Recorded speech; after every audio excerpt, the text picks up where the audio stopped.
Monday, June 7th, we are here at the Select Board meeting. Call the meeting to order, and of course, pursuant to Governor Baker's March 12th, 2020, order suspending certain provisions of the open meeting law under Chapter 30A, Section 18, and the Governor's March 23rd, 2020 emergency order imposing strict limitations on the number of people that may gather in one place. The June 7th, 2021 Select Board meeting will be conducted via remote participation by the board. First, on the chairman's update, we have a couple things to let you know. First is that Town Hall has reopened. It is available now. For the safety, we ask those people who are not fully vaccinated to wear masks in the municipal building and to follow the Mass Department of Health guidelines established by the Commonwealth. Of course, we'd like to thank all the residents for your patience over the last year. During that time, town staff worked daily in our buildings and continued services. We're excited to have our doors open again and engage with our residents in person.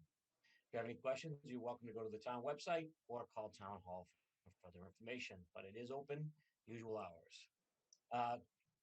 A quick Memorial Day recap. Memorial Day was, of course, on Monday, May 31st, and we had it at 10 a.m. at the middle school under the tent. Our special guests included Senator Michael Rush, Representative Paul McMurtry. Of course, all the select board was there. Father Soper, our Gold Mother, our Gold Star Mother, Mrs. Christine Devlin, as well as our Grand Marshal Ned Richardson were in attendance. We'd like to thank all the members of the American Legion, the Girl Scouts, Jonathan Cook, Sarah Luna Sassine, and other guests for offering their services for such a wonderful event. We'd also like to thank Chris McEwen and the entire Memorial Day Committee for all of their work to put together this great event. And also a huge shout out to our volunteers. If you remember on Memorial Day weekend, it was a monsoon, and we helped those put up fresh flags and plant flowers. We want to thank the members of the boys and girls track team, Coach Moderna and Coach Tian, who showed up in the rain before their practice to help. Did not accomplish this without all of their help. So a special thank you for coming out in the pouring rain on Memorial Day weekend. We would like to announce that there is, since Mr. Gotti has made it now to the select board, that we must fill his slot on the planning board. So with that, we are soliciting applications to serve on the planning board. They will serve on the planning board until our next town election in April of 2022. And so we are accepting applications.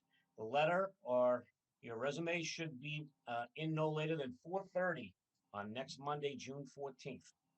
Or you can send it to selectboard@townhall.westwood.ma.us with the planning board member position in the subject line. Anyone interested, please make sure you get it to us because we will be reviewing them with the planning board to help fill that slot.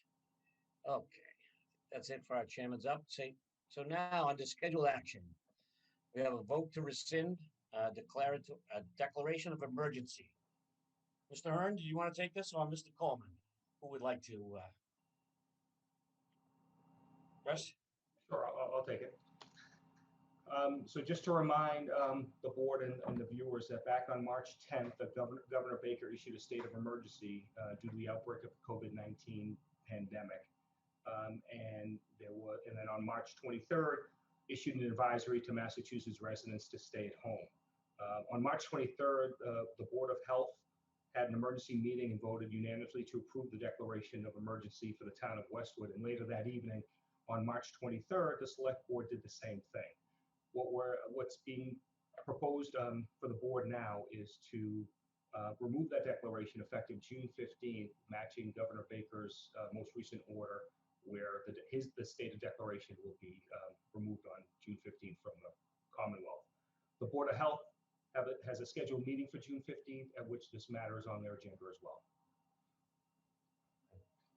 And so, Chris, I think the only question I had that you and I talked about was this: we don't think this will immediately impact like the businesses that are relying on the extended outdoor seating, alcohol sales. We're not going to just leave those people high and dry. The ABCC, we will still follow the Commonwealth. right. The ABCC has extended the outdoor seating from last summer to November, I think it's November 29th of this year. So they'll get their outdoor seating. The thing that it might affect is how we meet. Absent legislation to allow us to continue, and there is pending legislation to allow us to continue to meet remotely until September 1st. We're going to be in the same room the next time we meet on June 21st, absent that legislation being passed and signed into law. Okay. They're supposed to make a decision on that before the June 15th deadline. So Yes, they are. Okay. You All ready right, for the so- motion? yes, John. Okay, I move that the select board vote to rescind the March 23rd, 2020 Town of Westwood Declaration of Emergency effective June 15th, 2021. This action is pursuant to the May 29th, 2021 order by Governor Baker for the Commonwealth's state of emergency to be lifted effective June 15th, 2021. I'll second that. Okay. Mr. Hickey, Aye. Mr. Gotti, Aye. and I vote aye as well. Okay, so June 15th, we'll wait and see what the legislature has for us. Mhm. All right. Tish, are you letting is anyone coming in from the school committee for this, or just gonna do it without them? We do have a few members of the school committee here. Yeah. Along with Emily Parks. I see Maya. Yeah, Maya should be on her way in. Hello, Emily? everyone. Hi. Evening, Emily. Mayor, you're not busy collecting cards that, the email going back and forth? I know. I'm so sorry. I don't. I think they emailed every single town official and school official there was today. So. I have been playing with them via email back and forth. I have the cards. What do you want me to do with them? Oh, that's hysterical. Yeah, well, it's funny. All of a sudden I was getting emails and texts like, do you need something? What's going on? Are you okay? Yes. So for those of you that don't know, Mayor's email was hacked and they're all asking for credit cards. Gift cards. He sent to For her, gift cards and credit cards. Yes, yes. All right. So don't send me anything. Nobody send me anything. All right. So did you want to explain why you're here this evening to see us? Sure. Yep. So we're here for two reasons. The first is just to request that the select board sign a statement of interest for the Sheehan School, which we will submit to the MSBA. As you know, the Sheehan School was part of one of the 3 schools we evaluated when we were looking at the Master Capital Plan back in 2015. We went through that whole evaluation process with the Hanlon School once it was admitted into the MSBA. And as a result of that process, the ultimate decision was made to consolidate Hanlon and Deerfield. But we've always been aware that Sheehan also has significant capital needs. And we have done, the school committee has done some preliminary exploration of ideas for that, feasibility ideas for that school. We actually, I think, are going to hear from the architects on that at our meeting this Thursday. And in the meantime, we had talked about submitting a statement of interest to the MSBA to potentially go back into their program for Sheehan. Now, originally, the deadline was April of this year, and we did not think we could make that given COVID, and just our focus was on trying to get the kids back into school. The MSBA pushed that deadline through to June.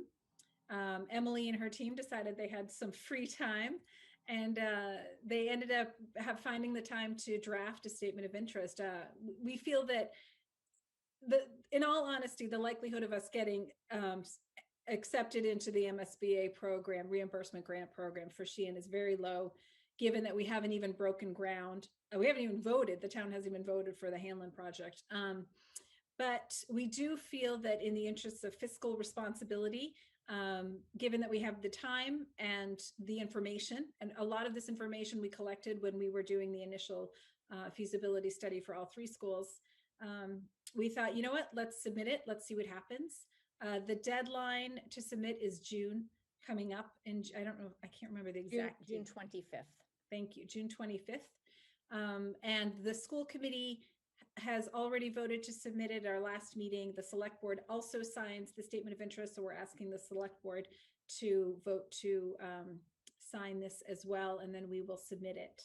And it does not affect any schedules that we've put out into the community about the potential timeline for a Sheehan renovation. In fact, we think that if we don't get in this year, we could potentially submit again next year and still not affect any timeline, which we might do, right? You never know. But that's sort of where we are with the Sheehan statement of interest. Okay. Maya, Any could I questions, just make, Mr. Hickey? Oh, sorry. Yes. Sorry, can I I'm just make sorry. one clarification? So it's not that the Sure. school committee and select board sign the statement of interest. That is something that I would sign on behalf of the school department. But the vote is to authorize the school department to submit it. Yes, thank you. That's an important clarification. Sorry about that. Thank you. No, I don't have any Mr. Hickey questions. and I guess Scotty? I didn't realize that there was I didn't realize there had been a deadline in April that they moved to June. Yes. Just to So help with- traditionally, in years past, it's always been April, and then I think they announce in December. And then in this year, 2021, they pushed that deadline to June. And so we're thinking we'll hear maybe in from February, one way or the other. I don't have any questions. Okay, Mr. Gotti, any questions? Couple of questions, yes. Mayor, is there any limit to the number of times you can apply? I mean, does applying now hurt us in any way, shape, or form in the future? No, in fact, many communities submit multiple times. Westwood is sort of in the small group of towns that we got in for Hanlon on our first try, and that's fairly unusual. So there's no downside to submitting we in fact, that's why I said we could even submit next year. And given you said that the likelihood is really low, does MSBA typically fund two projects concurrent in any town? Is there any history of that? If they have, it's been for towns like cities like Boston or Worcester, much larger urban, cities that have a lot more schools than we do. So that's why we're thinking that it's a fairly low likelihood that we will get accepted in. But you never know, right? Right. So, and Sheehan, they're well aware of Sheehan and the limitations there. Like I say, you can't win the lottery if you don't play. Exactly. Well, and I think too, and I think Emily, I mean, you and I were together, and Pam was there when the MSBA came out, and we toured the Hanlon. I think it was back in 2017. I mean, we spoke a lot at that time about the Sheehan as well. So it's not going to be a surprise. No. And in fact, the fact that when we got in for Hanlon, we went into the MSBA and said, look, we've got Deerfield and we've got Sheehan. We'd like to add another one of these schools in. And Sheehan was a possibility. So as I said, they're aware that we are keenly interested in addressing those needs in Sheehan. John, did you want to do a motion? Oh, sure. It's a long one. Mr. Hickey, I'm sorry. I would recommend that you read the motion basically verbatim that's in your Yep. pack. I'm going to. You can tell me politely to stay on script. Okay, resolved. Having convened in an open meeting on June 7th, 2021, prior to the statement of interest submission closing date, the Select Board of Westwood, Massachusetts, in accordance with its charter, bylaws, and ordinances, has voted to authorize the superintendent of schools to submit to the Massachusetts School Building Authority the statement of interest form dated June 25th, 2021 for the Sheehan Elementary School located at 549 Pond Street, Westwood, which describes and explains the following deficiencies in the priority categories for which an application may be submitted to the Massachusetts School Building Authority in the future. Priority 5, replacement, renovation, or modernization of school facility systems, such as roofs, windows, boilers, heating and ventilation systems to increase energy conservation and decrease energy-related costs in a school facility. And priority 7, replacement of or addition to obsolete buildings in order to provide a full range of programs consistent with state and approved local requirements. And hereby further specifically acknowledges that by submitting this statement of interest form, the Massachusetts School Building Authority in no way guarantees the acceptance or the approval of an application, the awarding of a grant or any other funding commitment from the Massachusetts School Building Authority, or commits the school district filing an application for funding with the Massachusetts School Building Authority. And therefore, I move that the Select Board vote to accept this resolution as read and for the Sheehan School Statement of Interest form to be submitted to the Massachusetts School Building Authority. I'll second that. All right, Mr. Hickey, Aye. Mr. Gotti, Aye. and I vote aye as well. Okay, that's the first one. Great. Thank you all. Thank you. Thank you very much. Okay, second item. This is the Hanlon Deerfield School Building Project scope and budget agreement. And just to give you background on what this is, as you recall, in February, the school building committee submitted both a schematic design and a project budget to the MSBA as our project. The schematic design is essentially the scope of the project. Those two things were reviewed by the MSBA, and then in the April MSBA board meeting, they voted to approve funding up to a reimbursement up to an amount not to exceed $18.2 million for that particular project. The way the MSBA process now works is in order to get to the ultimate funding from the MSBA, it's a two-step process. Right now, we're in step one, where we need to sort of document the agreement between Westwood and the MSBA that the project scope we submitted and the project budget we submitted is what has been approved by the MSBA and what they will agree to fund if the town votes in the fall for the project. So this is an initial agreement. It's called the Project Scope and Budget Agreement. This one is signed by the school committee and by the select board. And it essentially says that the Westwood and the MSBA agree that that project scope and that project funding, that project budget are what consists of the project. And that if the town votes in the fall, then that project scope and that project budget will be the project that the MSBA reimburses for. In addition, it commits the MSBA to that 18.2 million amount. And once that vote occurs in the fall, if it's a successful vote, the town and the MSBA will then enter into what's called a project funding agreement, which actually is the mechanism by which we will be reimbursed on a going forward basis. So this agreement isn't going to start the funding. It's just an agreement of what will be funded if the town votes. And we are asking the select board to vote to execute that agreement. Questions? Yeah, I mean, for me, I mean, I read it, you know, at the end of the day, this will ultimately come down to the town meeting vote. Yes. All of this is moot unless we are Yes, successful at town meeting, which hopefully we will be. Right, exactly. But this is just a step in their process. There's no transaction as a result of this. Correct. It's basically documenting what we submitted to them and their approval of that. Scotty, any questions? No, all the numbers tied out to everything you presented back in March to the town. So I have no questions on this. Okay. Okay, I move that the select board authorize. Mr. Chair, may I just ask, Mr. Chair, may I just ask? Oh, sorry. I'm sorry. So May, just to be clear, so you want the select board to sign this? I can't remember, Chris, if it's if you're signing on behalf of the town or if it's the chair of the select board. So what we've done in the past, and Mr. Chair, what we've done in the past is the board has authorized me to sign these documents. If the board wants to sign them, that's fine. I just want to make sure that we're clear on the vote on what's being asked. No, yeah, the vote was to give Chris the authority. Is that okay? Okay, then that's how it, yeah, I think that's how it's set up. I'm just checking. Okay. And if you, okay, so I'll move that if you're the not select sure, board- Mr. Hickey, Oh, sorry. I'm sorry. If you're not sure, you can vote in the alternative.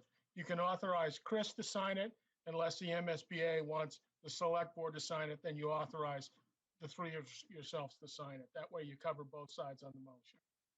Okay.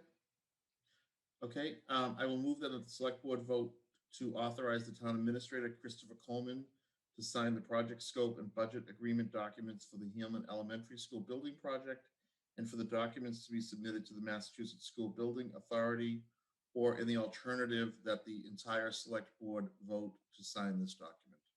I'll second that. Mr. Ahern, is that okay? I'm fine with that. Okay. Mayor, are you okay with that? Yep. Okay. Okay, Mr. Hickey, Aye. Mr. Gotti, Aye. I vote aye as well. Okay, thank you for joining us. Thank you Great. all. Thank you for having us. We Thank appreciate your you. support as always. See you soon. Bye. Thank you. All right, Tish? Yep. You have some people that want to come in? I'm doing it. Paul, do you want me to do it or I can bring them in?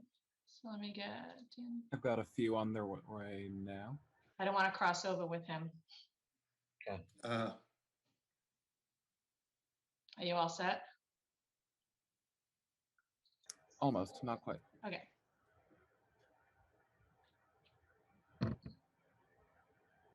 Stan. Mr. Chairman, it's about 10 minutes early. Do you want to take a few other things first before we go into the 6:30 timeframe? You can do that, sure. John, did you want to move on to new business? We'll do the release of the, Yeah, sure. okay. All right, so let me see, I can pull it up. So what we have, Pam, did you want to be heard on this? Sure. Yes, this is just your quarterly process to authorize relief of capital budget funds.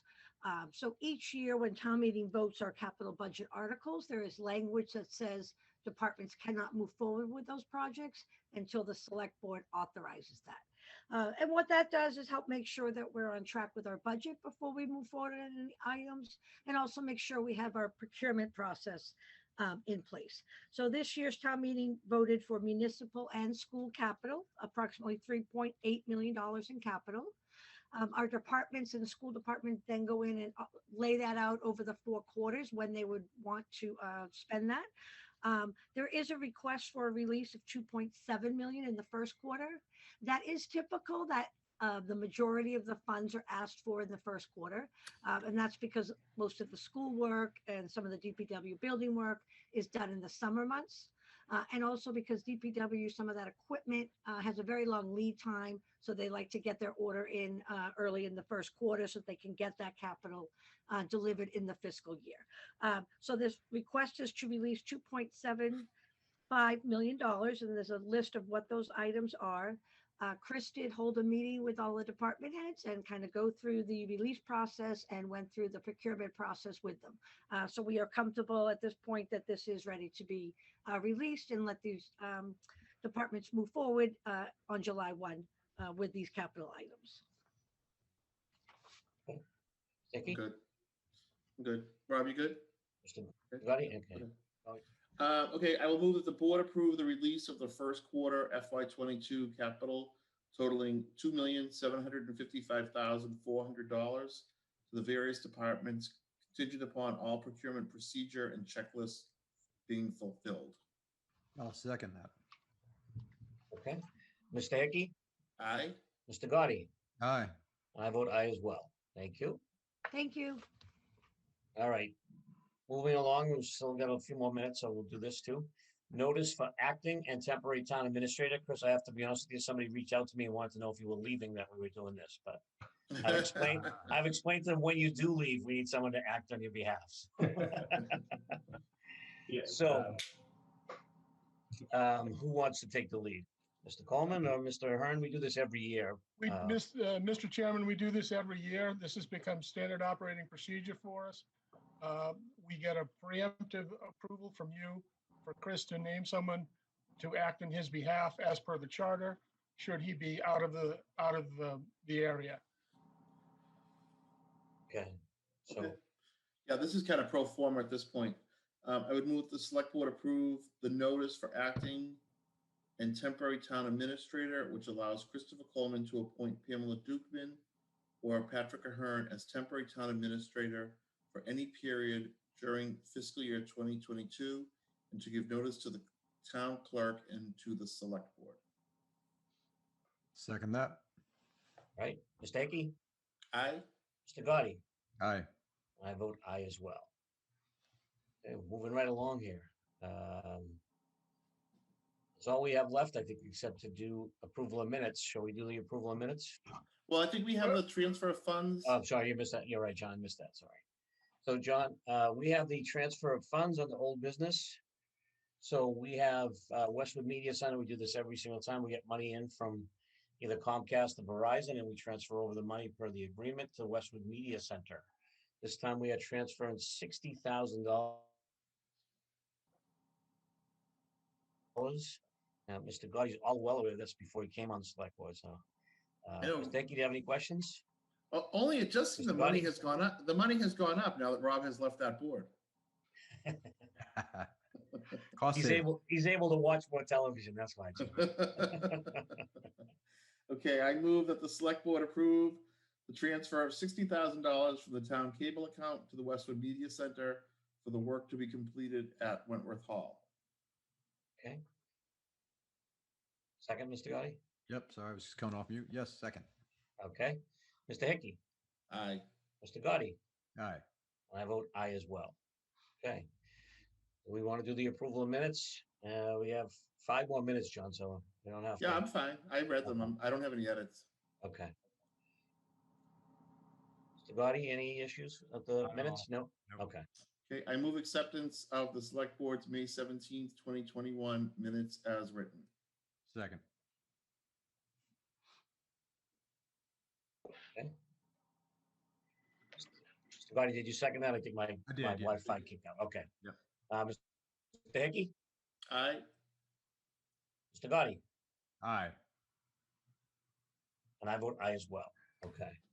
So the only thing left that we have on now is our Dana-Farber Proton Therapy Facility presentation and a community service agreement. So we have several people from Dana-Farber here. We have Cynthia Keppel, who is the town's safety person, right? And we also have, where's my notes here, sorry. Cynthia is going to do a presentation for us. As is. I can. I believe Dana-Farber is starting before me. Okay, thank you. And so Daphne, are you presenting for us? I am. It's a Okay. I think And why don't you introduce yourself and tell us about it? Wendy, did you want to kick us off? Yes, can everybody hear me? Yes. Okay, I unfortunately, for some reason, am having trouble with my camera. So hopefully you can hear me clearly, and I see that Daphne's on, which is wonderful. So I would like to first start by saying thank you for us having the opportunity to join this evening. We are going to be presenting a proposed proton therapy facility at University Station. And I'd like to introduce Daphne Huss-Kogan. She is our chair and professor of the Department of Radiation Oncology for Dana-Farber. We also have present, but not presenting today, several other team members from Dana-Farber. Peter Oreo is, Dr. Peter Oreo is our vice chair of network operations. Hugh Flaherty is our director of business and real estate services at Dana-Farber. Steve Connaughton is our director of construction management at Dana-Farber. Kevin Kriebel is president of L&K Particle Therapy Consulting and has been a consultant for us and will continue to work with us through this project. He's done numerous proton therapy projects throughout the country.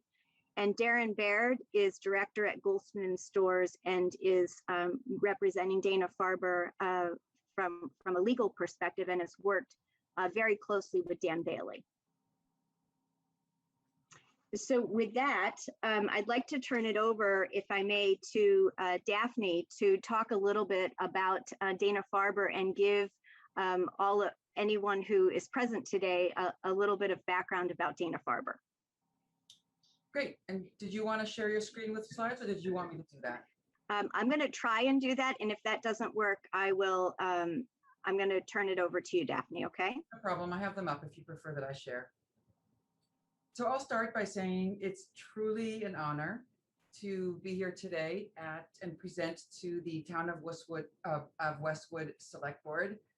Even though I don't actually live in Westwood, I probably spend 5 days a week down there, either at the Michaels or the Wegmans or the Panera, or best of all, picking up my daughter when she comes in by train to visit. And it's truly, truly an honor to be able to present this to you today. You put it on presentation mode, Wendy? I'm doing that. Yep. Okay. There we go. And then you can go forward. And then you can go forward again because we already made those. So, oh, one back. Thank you. So as Wendy has already told you, I'm the chair of radiation oncology at Dana-Farber Cancer Institute. And in fact, I moved here about 5 years ago from California. And I assure you that I didn't move here for the weather, although I have to confess to having fallen in love with the seasons. I moved here because this is a wonderful place to form a community and raise a family, and frankly, because of Dana-Farber Cancer Institute. Because even though I lived my entire life in California, and some of us are sometimes known to carry a tad of an air of superiority, every single one of us knew that it just doesn't get any better than Dana-Farber Cancer Institute in the treatment of children and adults with cancer. It is the #1 cancer center in New England. It's a teaching affiliate of Harvard Medical School. It is an NCI designated comprehensive cancer center, which is a very auspicious designation. It partners with Brigham and Women's Hospital and with Boston Children's Hospital in providing cancer care. And in fact, I am the chair of radiation oncology, not only at Dana-Farber Cancer Institute, but also at Brigham and Women's Hospital and at Boston Children's Hospital. It's excellent across every aspect of healthcare that it touches, including, for example, nursing, as reflected in the magnet recognition and designation for the hospital.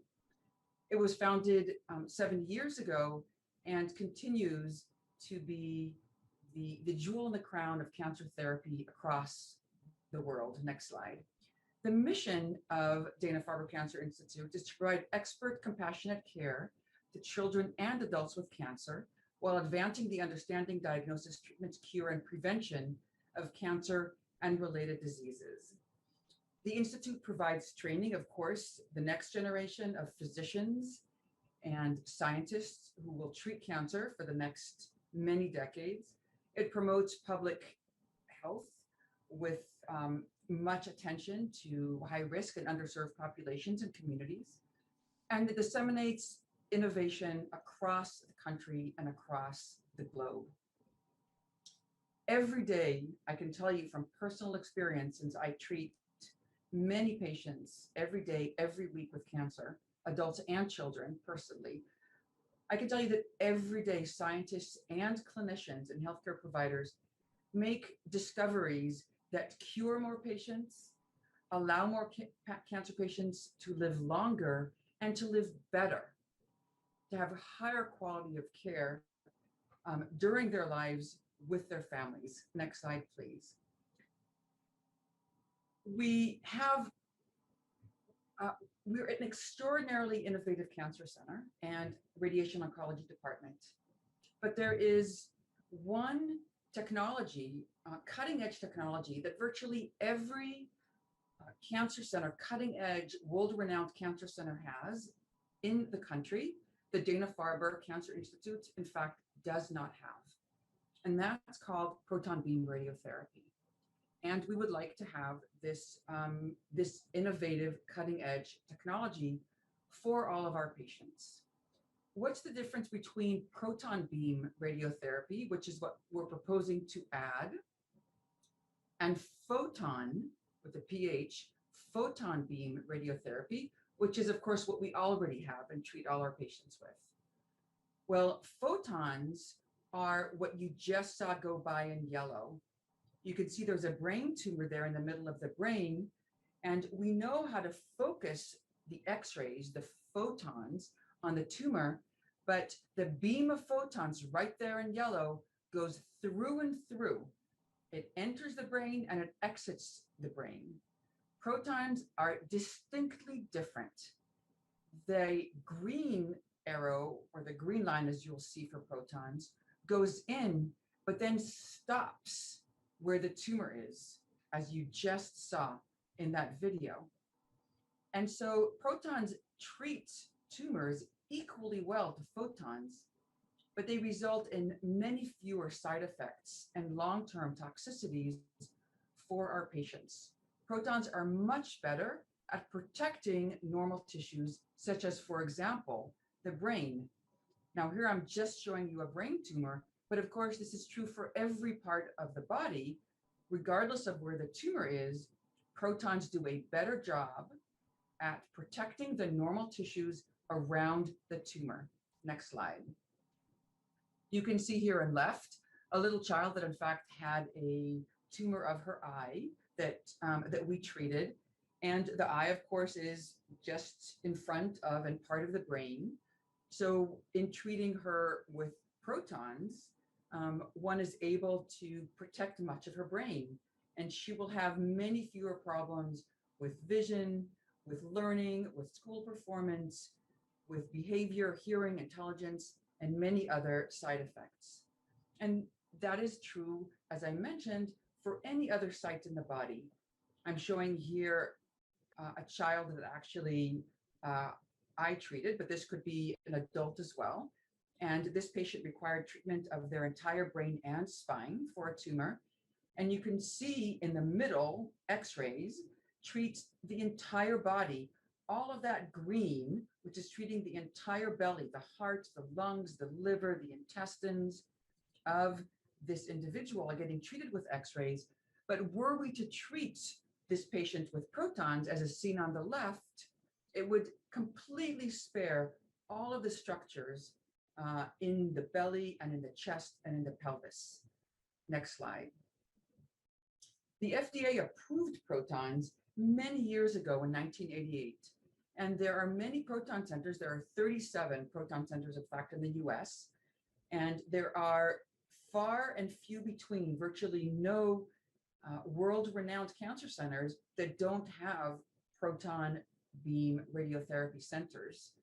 Hundreds of thousands of patients have been treated with proton beam radiotherapy, and for many of them, proton beam radiotherapy is superior to what we can offer them currently.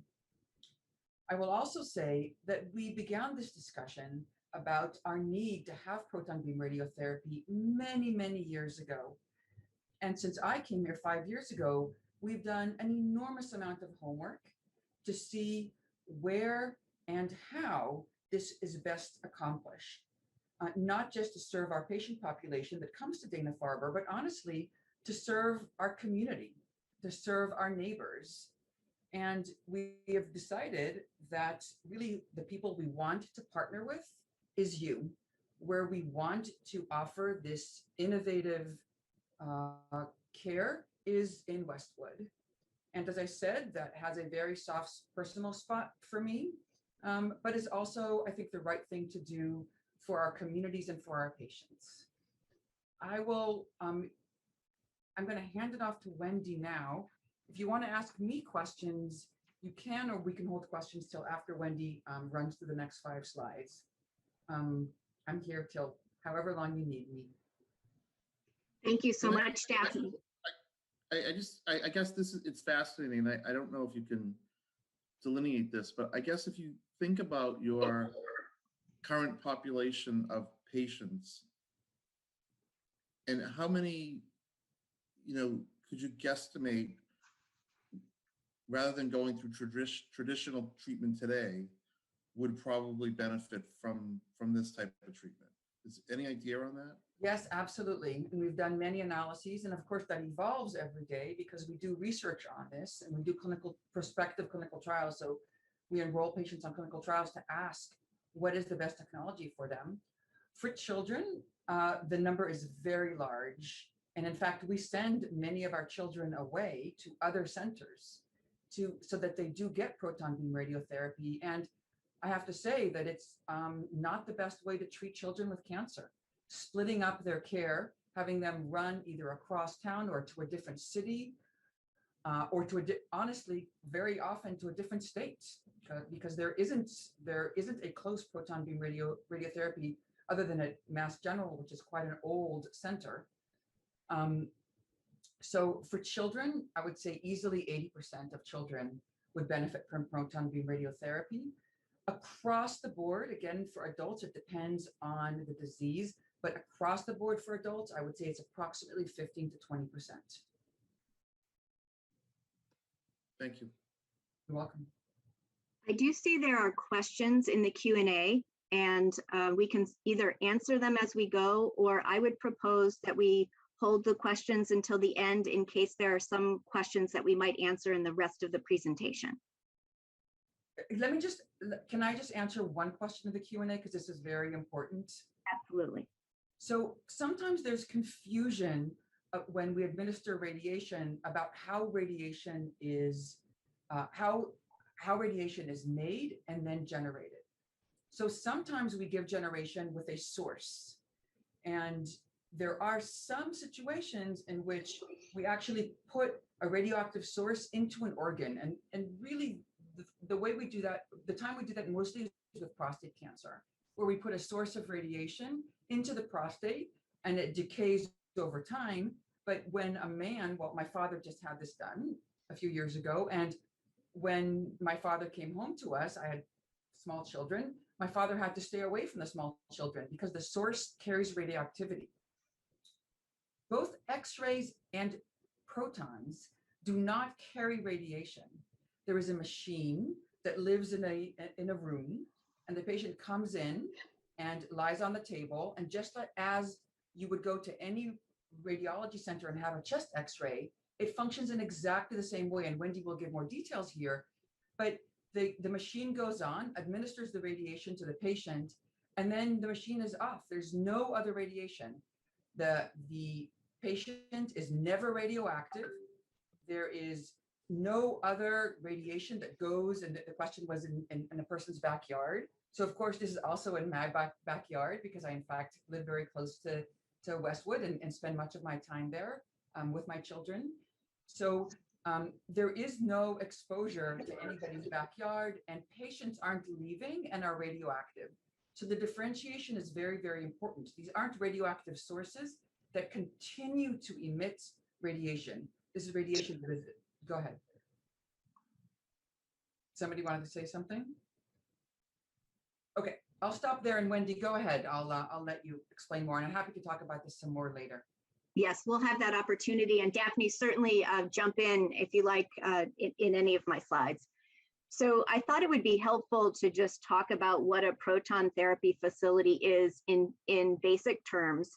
And so we split this up to think about the front of house, which is really what Daphne was just describing. And the image that you see on the left is in fact, this treatment room.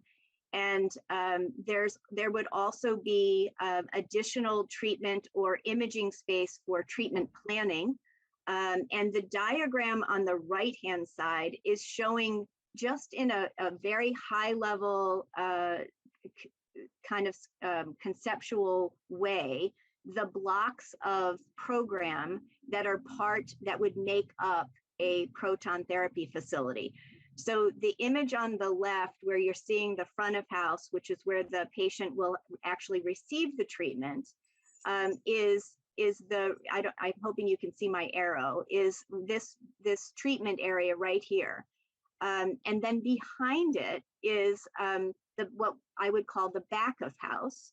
And that's this equipment, this very high-tech equipment that Daphne is describing, which includes an accelerator. This is the beam line that you see right here, which is the back of house. There's the gantries that actually deliver the photons, and then the protons and the proton support. So in the front of house are things like waiting rooms and exam rooms, this clinical support area, and then the patient would make their way back to the treatment area.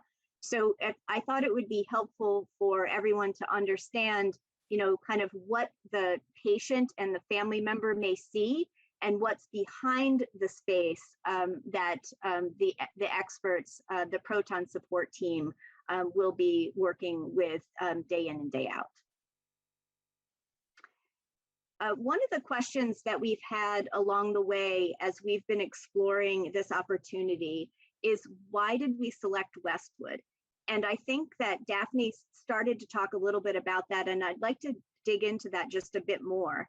The diagram that you see is just a Google Maps survey, and you can see the yellow box, which is the space, the land that we're very interested in for this proton therapy facility. But there were a couple of really important things that we were hoping to achieve with the location of this. One is to make sure that we had very easy access to major routes. So for example, 95, 93, not too far from 90, because in addition to the patients that Dana-Farber already sees, we would envision that there would be an opportunity for many patients within all of New England that would take advantage of this, because as you saw in the map that Daphne shared, there are limited numbers. While there are many more than there were even 5 years ago, there's just simply not many proton therapy facilities, especially in the New England area. We were wanting to make sure that there would be directly adjacent parking, ample parking, and this space provides that. We were also looking for nearby amenities because, as I mentioned, if people are coming from other areas within New England, being able to utilize the hotel right nearby, and the restaurants and the retail and the Wegmans, all of those amenities are really important to the families that are going to be here for the period of time while their family member would be receiving the proton therapy treatment. There's also a benefit in that Brigham and Women's Hospital has the facility right very close adjacent to it for diagnostics and things like lab services, which we would not have to duplicate. And be able to utilize those resources. And then of course, access to public transportation is also critical.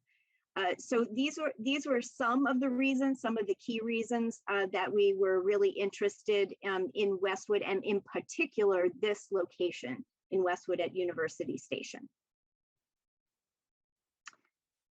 What we have here that I thought would be helpful for folks to see is the site, which was the yellow box right here at the base of this image.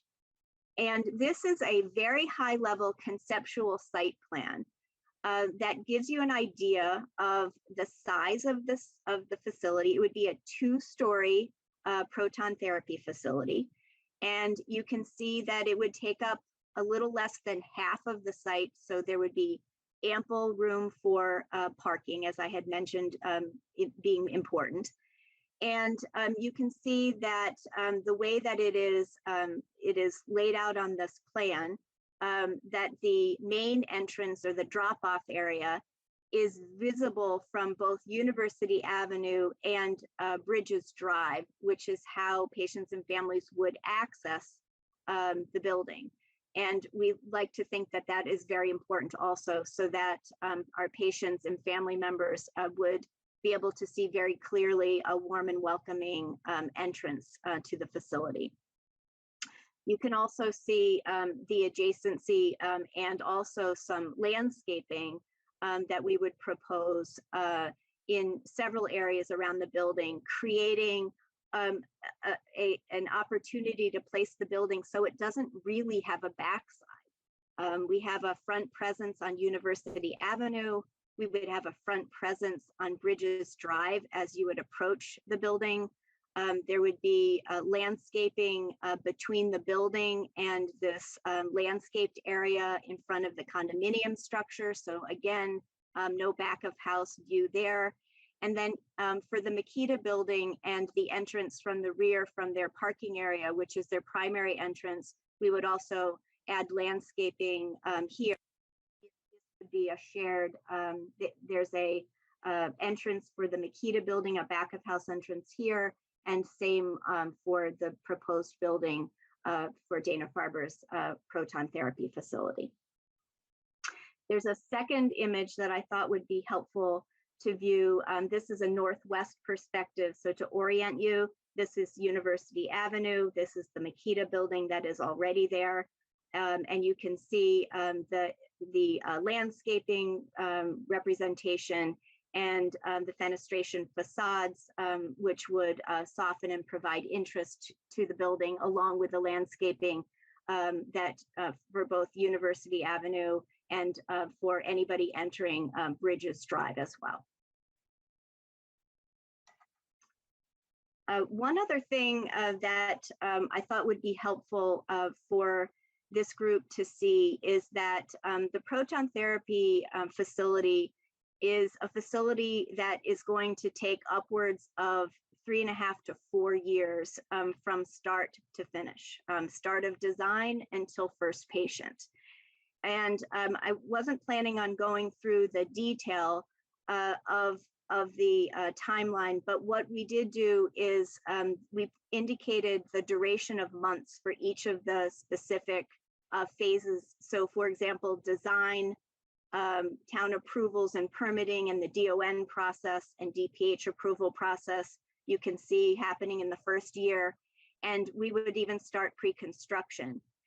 With a facility like this, what we would do is we would build the part of the building that would enable us to place the equipment into the building, because it takes literally a year to commission and validate this equipment, to get it exactly right so that it's ready for the DPH survey and for our first patient. And then while that's happening, we would fit out the rest of the clinical areas that I had mentioned, some of those front of house places like the waiting rooms and the exam rooms and the administrative offices, that type of thing that all support the proton therapy facility. So this gives you an idea of the breakdown of the project. And I thought that might be helpful just to give you an idea of start to finish. So that's the formal presentation. And I know that there are others that are on the docket to talk a little bit more about some other elements of this project. But before we moved on, I didn't know if you'd like to go ahead and answer some questions. So with that, we do have two questions. One from a Caitlin Clifford, who says, in response to Daphne's scenario there, the radioactive substance that was inserted into your dad, or could be, where was that substance stored before it was inserted? So does that mean there would have to be radioactive supplies somewhere in this building? So let me just be clear. I tried to type the answer as well. There would never be a radioactive source. My father would never come to this place for, we do those procedures in an operating room in a hospital in Boston. This is not what's this has nothing to do with the proposal for this center. The radioactive source stays in the operating room in Boston. No patient would ever get treated with a radioactive source, and no radioactive source would ever come close to Westwood. And if I'm not clear, ask me more questions, because this is critically important. These are completely different kind of radiation, completely. Second question is, understand that Brigham and Women's Hospital reached out to various boards in Foxborough for their comments and feedback on this type of treatment in Foxborough, Patriot Place. Would you share their comments and feedback from Foxborough? And why is Foxborough no longer an option? Mr. Chair, can we ask the people identify themselves though? This is an anonymous question. No, it's from Debbie. It says Debbie. Okay. So I have to be careful what's proprietary and what's not, but I will, given that I was involved in these conversations, I will say Foxborough is an option. One of the issues is that there are football games played in Foxborough, and there are times when we cannot allow our patients to park close to a facility because parking for guests to the football games is important. And we cannot compromise our patients' ability to get their cancer treatment. So for various logistical reasons, including parking, we much prefer to engage and partner with our friends in Westwood. So a question from Joni Morgan. So there will be no radioactivity on site? That's correct. There is no radioactivity. There is no radioactive source on site. Is that your statement, Daphne? There is this. So at the Brigham Center now, when you go for a chest X-ray, you stand in front of the machine. The machine is on for a few seconds or a few minutes. Just like you go to the dentist, and the dentist takes an X-ray of your teeth. So for a few minutes or a few seconds, radio X-rays are generated to take the picture, and then that's it, they're gone. But there's no radioactive source that sits in the dentist's office. There's no radioactive source that sits in the radiologist's office. In the exact same way, there's no radioactive source that sits there. We just make the x-rays or the proton beam to treat the patient, and the machine is off and there's no more radioactivity. So that's correct. There is no radioactive material. There's no radioactive source. It's like you went to the dentist and got and had an x-ray of your tooth. The x-rays were generated from electricity momentarily, did their thing, and then they're gone. So Fran Fusco is asking a question that I would like to ask too. So if there's no radioactive source and this beam is so effective, why do they need to have 10-foot thick walls when they build these? Because while the beam, and we do this for every radiation facility, while the beam is on, the radiation travels and we don't want it to travel outside the room. So we want to make sure that any radioactivity that's generated in the room stays in the room for that 10 seconds, 30 seconds, so that my son can stand on the other side of that wall, and even for that 30 seconds, not get any exposure. Mr. Chair, if I may. An excellent question. Yes, Rob. I believe we have another presentation from the town consultant, Dr. Keppel. I'd love to hear what she has to say before diving into my questions. Yeah, we're gonna get right to that. The last one is from Joe Privatera, who you know, and he says radioactive isotopes are used generally in medical diagnostics and treatment, so no injections or storage of material on site. Thank you, Mr. Privatera. And we have a second one from our consultant, correct? Our safety consultant? Yes, so I'll go ahead and share my own screen. Hopefully you guys can hear me just fine now.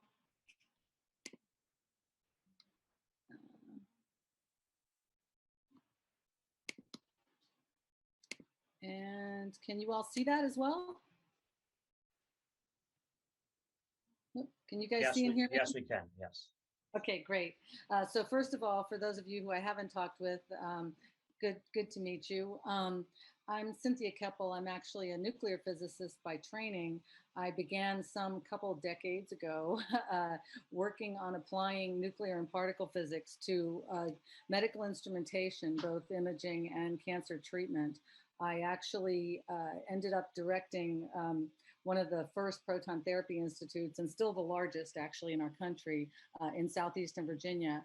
As proton therapy was clearly taking off for all the good reasons that Dr. Haas-Kogan told us, I founded a consulting company to assist others in putting up proton therapy centers. So that's what I've been doing for quite a while now. It's at K&N Physics Consulting, and also in helping people like the town of Westwood to do this safely and effectively, and really understand the underlying physics that's going on with the radiation. So that's what I'll mostly focus my talk on.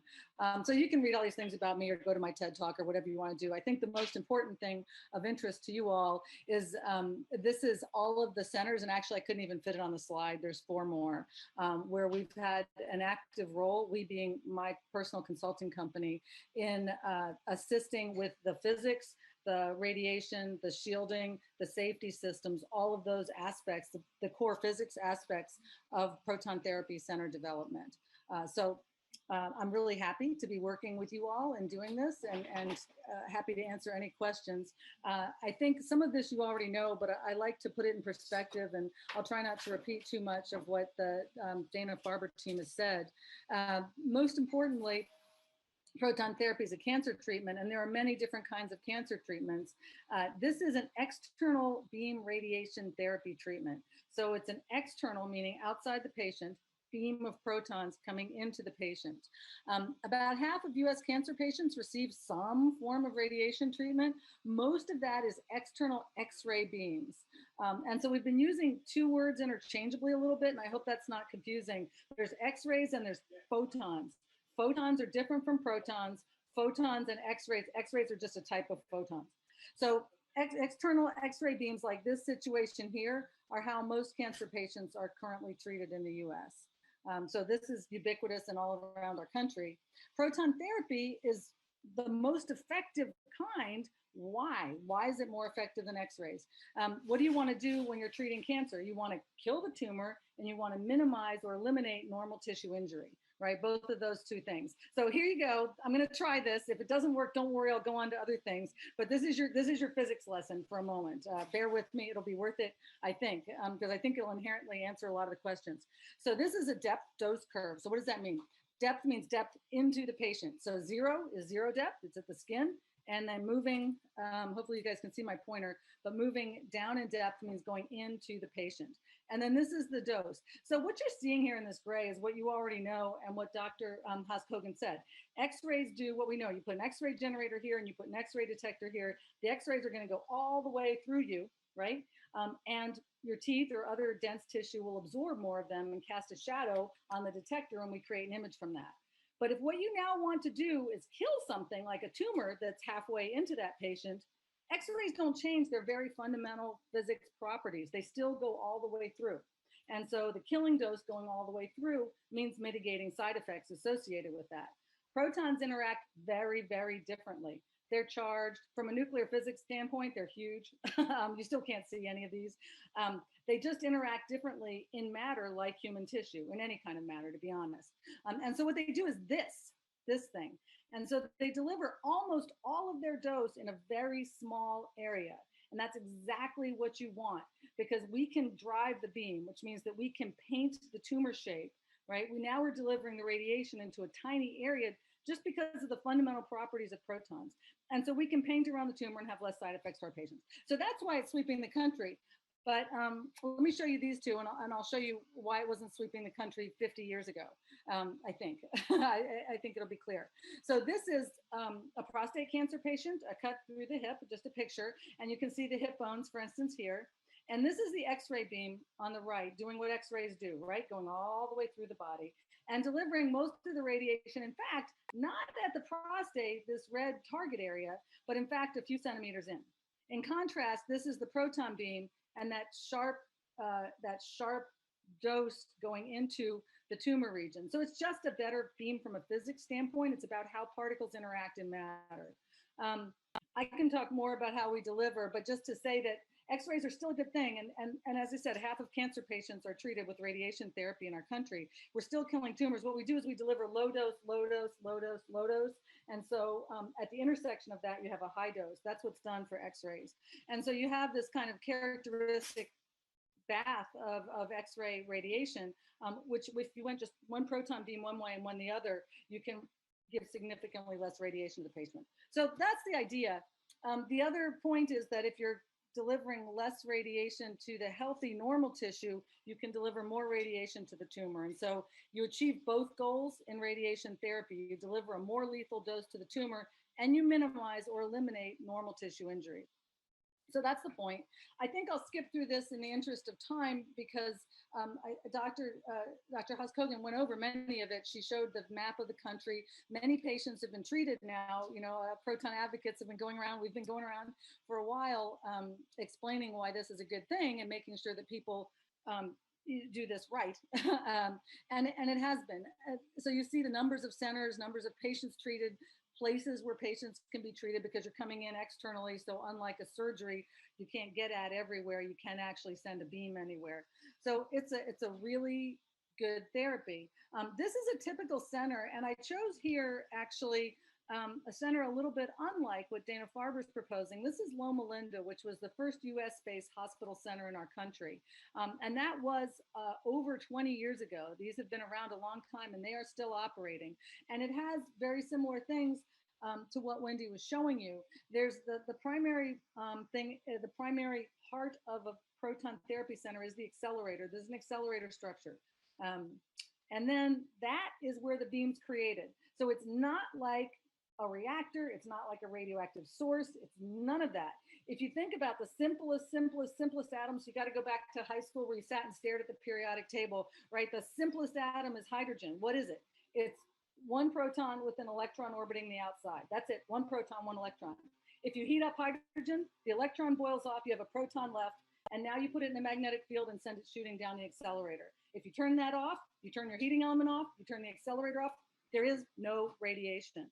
very, very different from something like a reactor where you have a naturally radioactive element like uranium that you're working with. So there's accelerators, the core, and then we send a proton beam down a back beam line, and you saw a picture of one of those.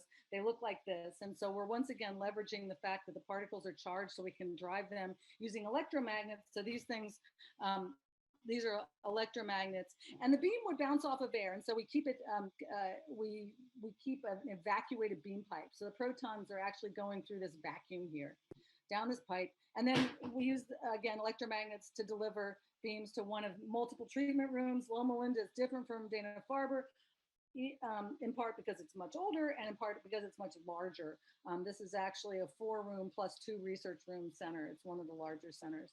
So that's a typical design though. Accelerator, beamline, patient room, same thing, same exact thing that Wendy showed. So that's what a center looks like and why we do it.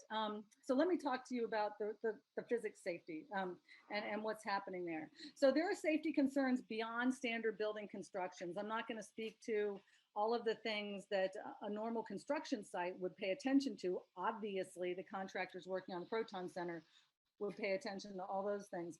But over and above that, we have radiation concerns, and these actually drive the building design to a large extent in a proton therapy center. So there's 3 kinds of radiation at a proton therapy center. One is the radiation produced by the accelerator. This is the radiation, this is the proton beam, this is the radiation that we want to deliver to the patient, right? We want to send that proton beam in and let it stop. Like I showed you, it will stop right in the tumor. We control that by controlling the beam energy of our accelerator. So we let it stop in the tumor, it's delivered to the patient. There is no radiation source when the beam is off. Like I told you, turn off the source, this is gone. We have internal machine controls to avoid non-patient exposure. And by here, I do not mean the general public. What I mean here is, for instance, one of the radiation therapists or the physicians accidentally walking into the room. You can, for instance, put magnetic locks on the doors that will turn the machine off when the door opens. And we have several redundant control systems like that to protect the personnel within the building. And they also wear dosimetry to monitor their low-level long-term exposure.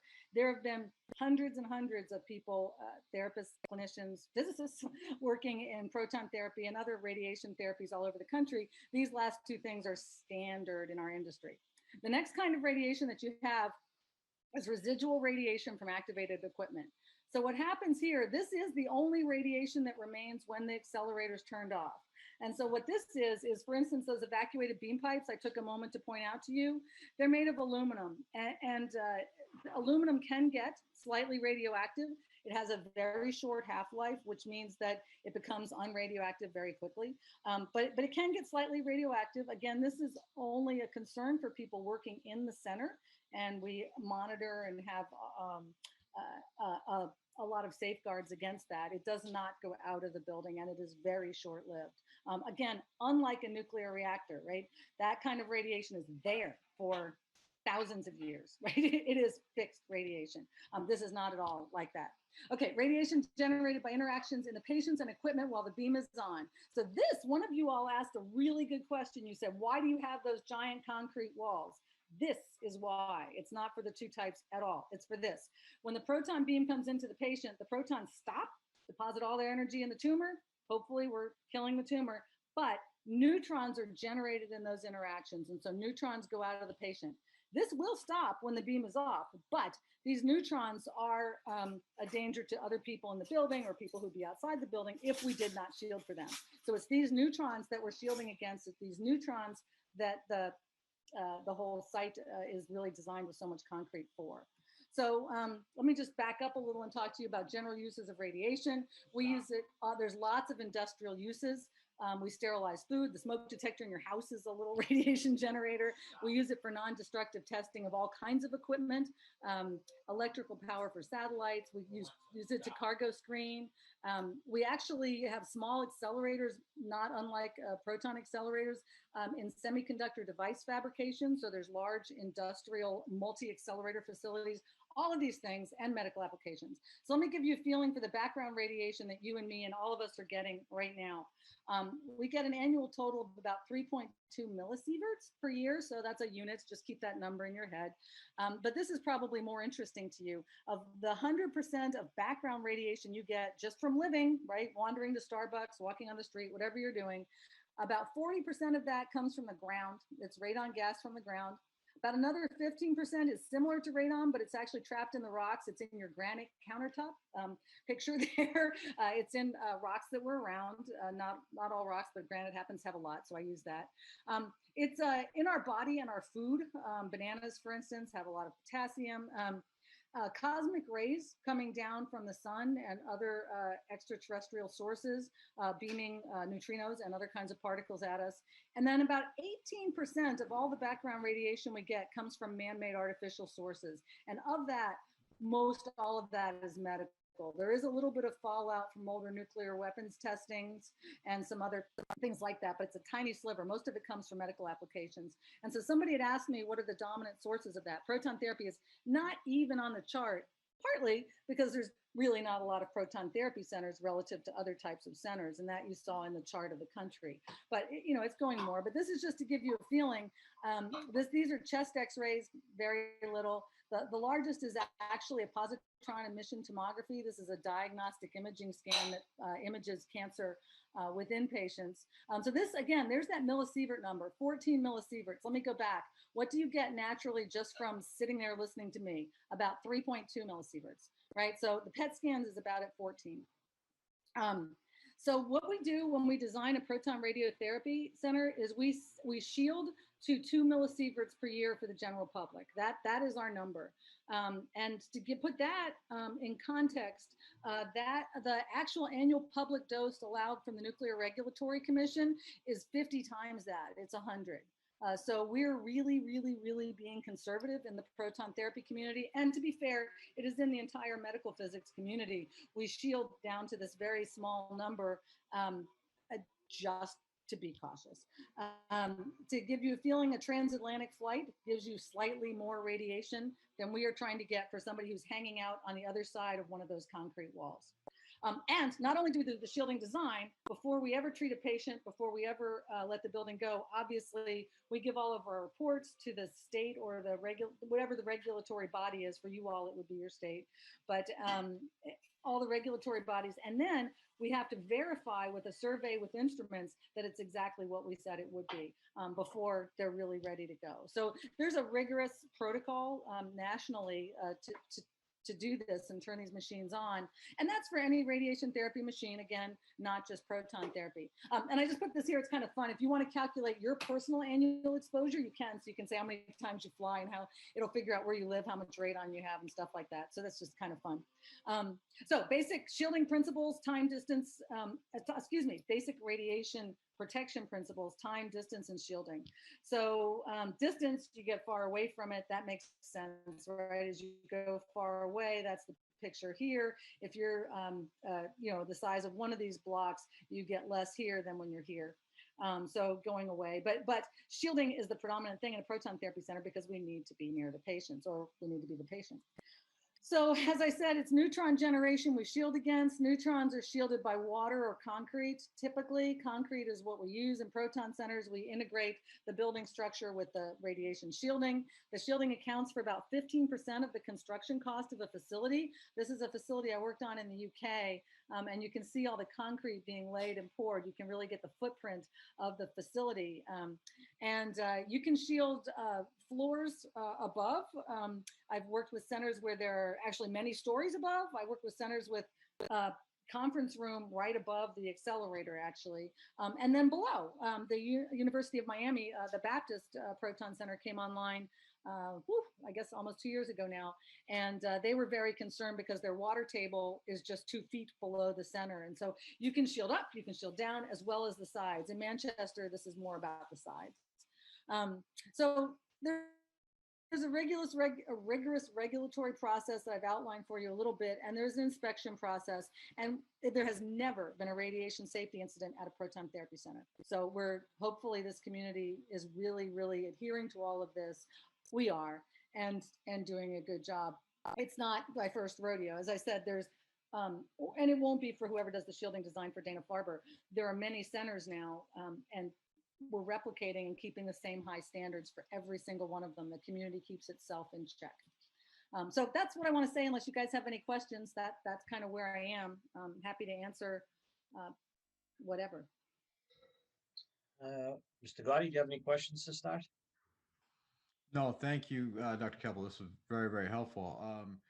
Going back to your annual exposure, so 82% of what we are exposed to is environmental, and as you were repeating here, the very, very inconsequential amount that escapes from these doesn't even show up on your additional sources, I believe was your next slide. That's right. That's right. Yeah. And was there anything special? And that's because we're sitting at that, we shield to that 2, we make that happen, right? Because we're shielding to that 2 millisievert number. So this is not really numbers for the patient, for the public from staying in your pet room, because we would shield that PET scan room as well. This is to the patient. And when you were referencing your UK project, you said their groundwater table was just 2 feet below the surface of where that building was built. Was there any special accommodation in terms of adjustment of the thickness of that concrete to protect the groundwater? So in Manchester, no, I spoke very fast. I was very conscious of y'all's time and the number of slides that I had. Actually, what I was saying is I had also worked, for instance, at the University of Miami Baptist. The Baptist project, their water in Miami is their drinking water, right? Is like 2 feet below the bottom of the center. So they were very conscious of this, and we went to a lot of extra effort to shield for the water supply. That wasn't the case in Manchester. They had actually rocks underneath them, so it was pretty easy to shield. So every site is different, and one needs to do a custom shielding design for every site based on the use that the physicians have in mind. For instance, working on the St. Jude project was very different from working on a project where there will be a lot of adult patients or a lot of prostate patients. They use different beam energies. So anyway, the patient mix is different, the location, the natural shielding. I built at Tennessee, we built a proton therapy center into the side of a little mountain and could use the mountain as shielding in part. So it's very unique to each site. And this may be for Dr. Haas-Kogan or one of the other folks, but does this actually reduce the amount of treatment or the number of treatments that people need to get? I would imagine if you can deliver a higher intensity dose in a setting and limit the damage to the healthy tissue, does that reduce the number of treatments that people need to get? You're asking very sophisticated questions. So the more Excellent accurate, yeah. very, very sophisticated medical questions. The more accurate. Go ahead. No, go ahead, Dr. Oh, sorry, we're both probably going to talk about hyperfractionation. You go for it. So the more accurately we can treat the tumor and spare normal tissue, the fewer fractions we have to deliver and the fewer number of times the patient has to come in. And the radiation field has been moving more towards delivering fewer and fewer fractions, but more radiation in every fraction, which is, as Dr. Keppel is called in the parlance of the medical field, hypofractionation. But yes, it's exactly what you're saying, Mr. Gotti. Thank you. So I have a question. So if this has been around since 1988, the first one at Mass General in 1991, why now 40 years later? Because it's very, very, very, well, I can only comment on Dana-Farber more recently. It's extraordinarily expensive. Extraordinarily expensive. So actually, go ahead. There's another reason as well. No, yeah. So as you can, oh, I'm sorry. Go ahead. No. I was going to say go first, and then I'll. Yeah. Right. So there's a couple reasons that, as I showed you, the Loma Linda Center, it's an accelerator structure, and so all of that equipment, as you can imagine, is expensive. But there's another very important reason, and that is that what protons allow us to do is to deliver millimeter level, right? Beam delivery very, very, very precisely. So we can paint that tumor That means that we need to be able to control the beam and to image that precisely. Otherwise, you could never use it. The first use of protons in radiation therapy as a suggestion was actually in a paper in 1945, very fundamental nuclear physics. People realized it, but we didn't have the diagnostic imaging capability to make it practical at all, because we need to have an image so we can plan where to drive that beam. But throughout the 80s and 90s, diagnostic imaging really, really took off. And so then it was time to come with a very precise radiation therapy delivery mechanism to match our capabilities in imaging. And that's what proton therapy really is. X-rays have been used before we had great diagnostic imaging. In fact, now we use them for X-ray imaging. But it's really the diagnostic imaging coming first and then delivering to that picture. And that level of control, is it, I've heard you reference it, both reference it as painting. It sounds like, you know, what I've seen from other sources is that it's almost like 3D printing the delivery of the beam to get the entire tumor and nothing else. That's right. If you X, Y, and Z, so we have 3 dimensions.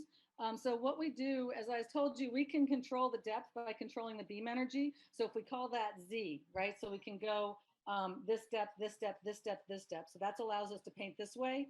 And then, as I told you, because protons are charged, we can drive them with electromagnets. So we can drive them in X and Y. So we can make any 3-dimensional shape that the tumor happens to be.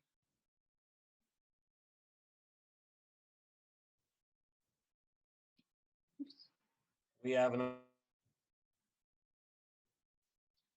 question here, and the town typically builds these facilities over their drinking wells. Has the I think I lost you water guys. department Still hear been me notified? okay? Yes. Yeah, Michael, I think you're getting a little broken up on your Wi-Fi. I know, and I'm hardwired, believe it or not, too. So, Chris, maybe you can tell us, has the Westwood Dedham Water District been notified of this? Mr. Hearn, anybody? Mr. Chair. I can speak to that. I actually had a phone call today with Eileen Comain, and she is attending this meeting. So she's learning about it, as we all are. Okay. And so, Cynthia, I think it's unclear, I guess, from some of the questions. And people asking, who you represent, Cynthia? Who are you doing the work for? No, I know it's because I'm a proton advocate, but I'm a proton advocate. I don't work for Dana-Farber at all. I'm really working for Westwood, but I'm actually a real advocate for doing this safely and correctly, right? It's not going to help all of us who want proton therapy to become the, you know, radiation therapy that's offered our country and the world over if we're not implementing it really well. And so I've kind of become a technology, but also a safety expert in the field. I've never met Dr. Keppel, but it's a pleasure, Dr. Keppel. You as well. Yeah. I know that you're an advisor for the city. Yes. And we're just here to present the Dana-Farber proposal and try to answer questions. Yes. Dr. Keppel, would you I'm mind here to answer from a stop safety sharing your perspective. screen? Unless anyone has any other questions.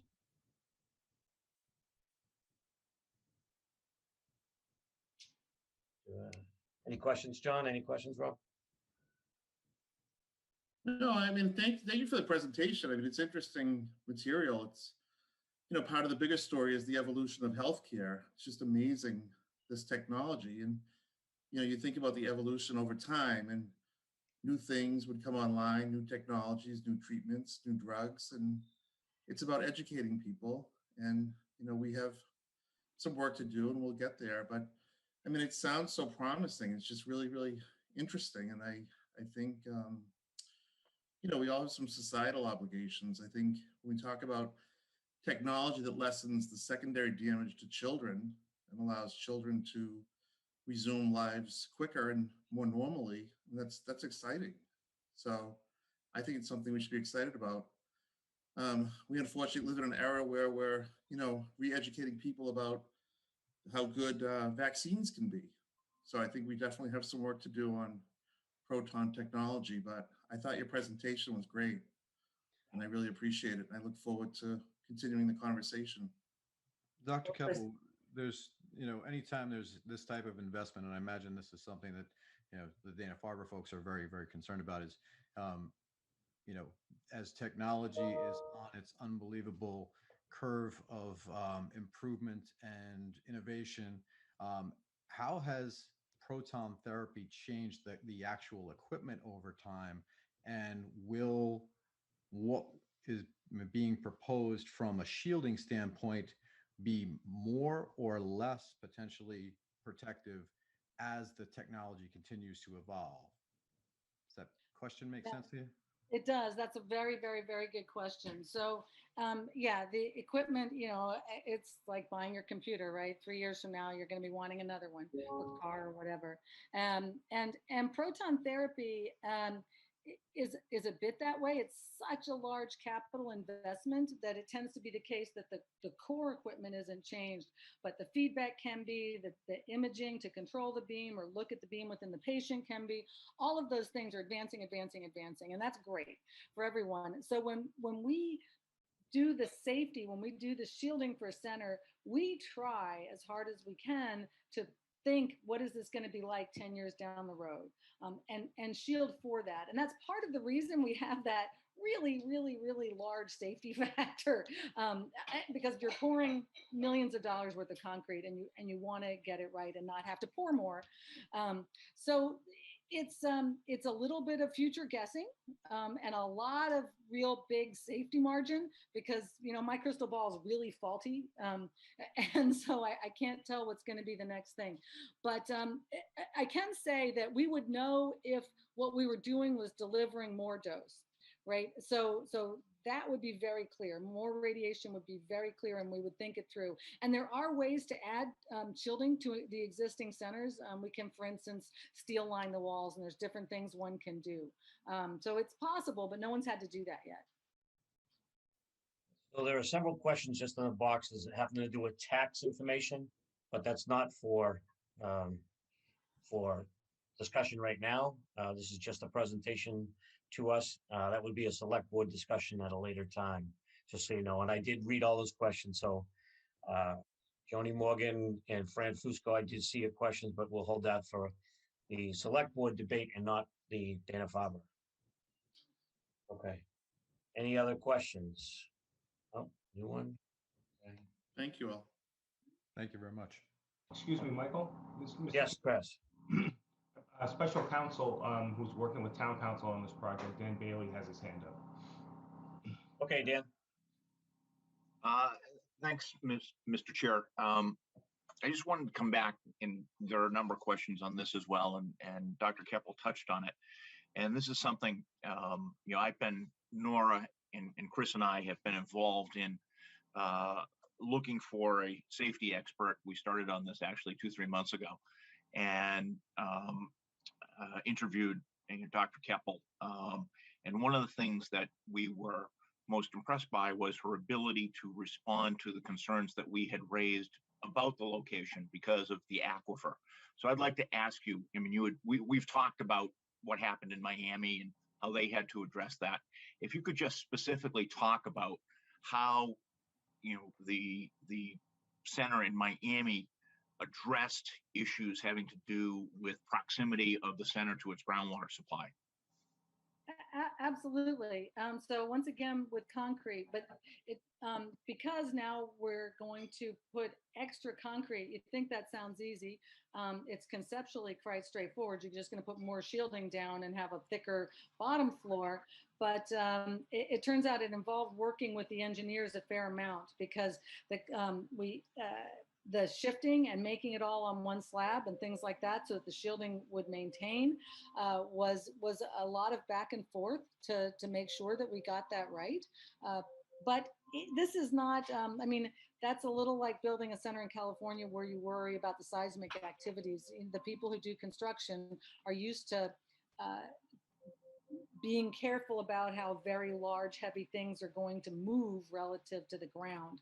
So it just took the shielding consultant working with them, saying how much concrete I needed and where, and then getting the engineers to be able to put that in place. And then we check. And we actually, the other thing is I talked about secondary controls and monitors. So one of the other things that we do is we set up monitoring systems so that not only can you turn the beam off, but also you can alert the physicist or whatever around the site. And also just to know, most of this is really tiny, low level stuff. Like I said, 1 millisievert a year or something, but you want to make sure that that's not changing for some reason, because that could be indicative. And so we put in monitors, but putting in monitors where there's water is tricky.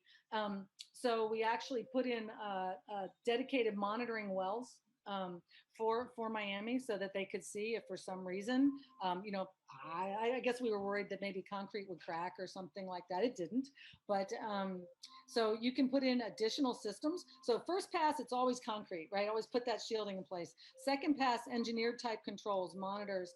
The other thing is that annually, these centers are checked. So safety physicists will go and verify that the radiation is still what it was, what it should be, what it's designed to be, that there hasn't been any gradual changes, even if it's still below the limits. You don't want to see things starting to sneak up to the limit. That's indicative. All of those things, one check. So it's the passive control. Concrete is our favorite go-to.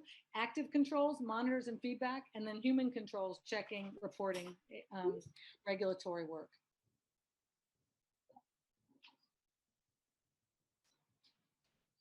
That it, Dan? Thank you. Okay, anything else? Any other questions? Let's see. I have one for, I guess it might be Wendy. Sure. You talked in the presentation, you talked about the importance of adequate parking. Do you have forecasts as to the number of patients that you would be seeing per year at a facility like this?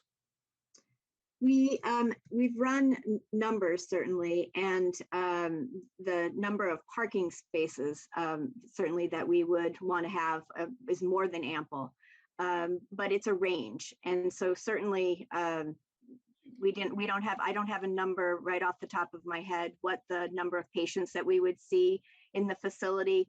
Daphne, I don't know if you do, but we can certainly follow up on that.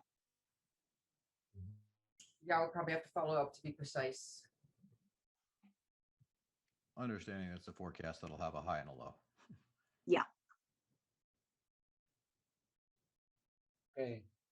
Another question, will there be a guarantee that there'll be no titanium/uranium or radioactive material at any time throughout the lifetime of this building?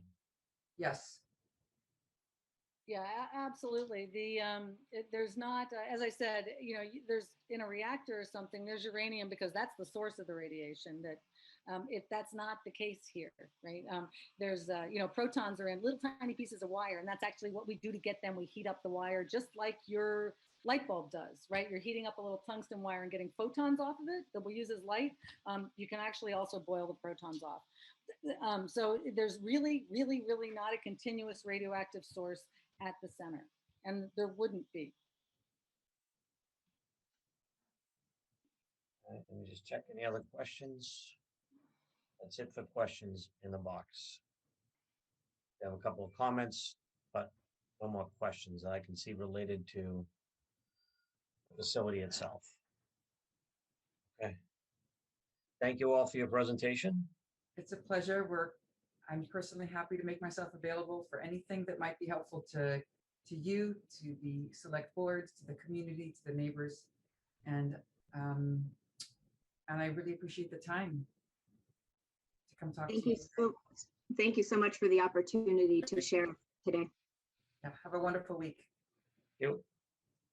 Indeed. Thank you all. Look forward to working with you. Thank you.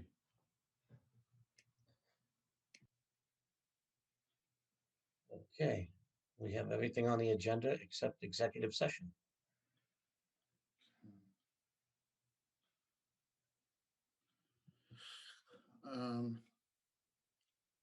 Do you need a motion to go into executive session? Yeah, I'll do it. The executive session, the select board will be going to an executive session to discuss 3 issues this evening pursuant to Mass General Laws 30A, sections 21A and 2, to discuss strategy with respect to contract negotiations with non-union personnel and one pursuant to Mass General Laws, Chapter 30A, Section 21A3, to discuss the strategy with respect to collective bargaining for union personnel, discussion of which would have a detrimental effect on the position of the governing body if the discussion were held in open session. We will not be returning to open session this evening. We're going into executive session for the aforementioned 3 reasons, none of which have to do with anything that we just discussed. Have a motion? Motion to adjourn for the purposes of going to executive session. Second. All right, Mr. Hickey, Aye. Mr. Gotti, Aye. and I vote aye as well. All right, we're going into executive session. Our next meeting will be on Monday, June 21st. We don't know whether or not we'll be live or we'll be still virtual. We'll have to tune in on June 15th to find out when the governor gives us the next instructions.